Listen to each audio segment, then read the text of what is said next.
वैसे अगर देखा जाए तो जब कृष्ण से जगन्नाथ जी का ट्रांजिशन हुआ तो उसमें युग परिवर्तन के कई संकेत भी हैं। साथ ही भगवान के बदलते हुए रूप का व्याख्यान भी होता है।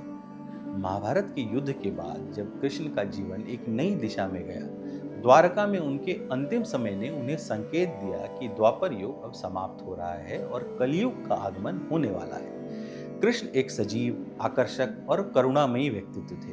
वे गीता के उपदेशक, प्रेम के देवता और धर्म के पुनः संस्थापक भी थे।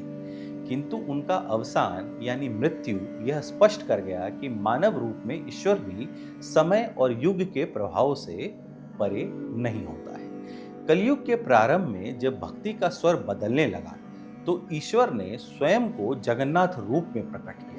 कृष्ण का सुडौल, मनोहर और सजीव मानवीय रूप जगन्नाथ में बदल गया, जहां विशाल नेत्र, अधूरे हाथ पांव और अलौकिक आकृति दिखाई पड़ी। इससे यह संकेत गया कि यह देवता अब मानवीय दायरों से परे संपूर्ण जगत के स्वामी है। जगन्नाथ का रूप मानवीय सौंदर्य यानी ह्यूमन ब्यूटी से अधिक सिंबॉलिक और समावेशी है, जो सबको इंक्लूड करता है। कृष्ण का अवतार गीता और धर्मयुद्ध का था, जहां कर्म, नीति और धर्म की रक्षा का संदेश मेन था।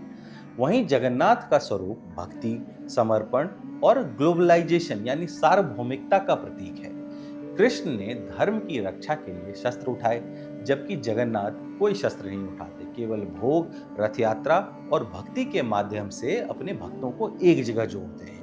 यह स्पष्ट करता है कि कलयुग में ईश्वर को पाने का मार्ग युद्ध या नीति नहीं, बल्कि सरल भक्ति और प्रेम ही हो सकता है। कृष्ण से जगन्नाथ की यह यात्रा यह भी बताती है कि ईश्वर हर युग में अपने स्वरूप और साधनों को बदलते रहते हैं। द्वापर युग में वे गीता के दार्शनिक थे और रणभूमि के सारथी भी थे, तो कलयुग में वे जगन्नाथ के रूप में भक्तों के साथ रथ पर चलने वाले और सबको समान दृष्टि से देखने वाले ईश्वर बन गए। यह केवल रूपांतरण नहीं है, बल्कि युग परिवर्तन यानी समय के बदलने का भी संकेत है, जिससे यह पता चलता है कि धर्म और भक्ति एकदम कांस्टेंट है यानी स्थायी है, परंतु उनका स्वरूप समय और युग की आवश्यकता के हिसाब से ट्रांजिशन फेज में रहता है। ईश्वर का कोई एक रूप कभी भी स्थायी नहीं होता।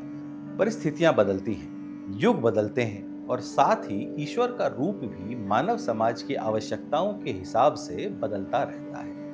द्वापर युग में जब धर्म की स्थापना हेतु कृष्ण ने लीला की, तब उनका स्वरूप एक मित्र, मार्गदर्शक और नीतिज्ञ के रूप में था। लेकिन कलयुग में जब भक्ति का मार्ग ही सबसे सरल और सुलभ माना गया, तब वही कृष्ण जगन्नाथ के रूप में प्रकट हुए। विशाल नेत्रों वाले, सभी को समान दृष्टि से देखने वाले, बिना भेदभाव के सबको अपनाने वाले।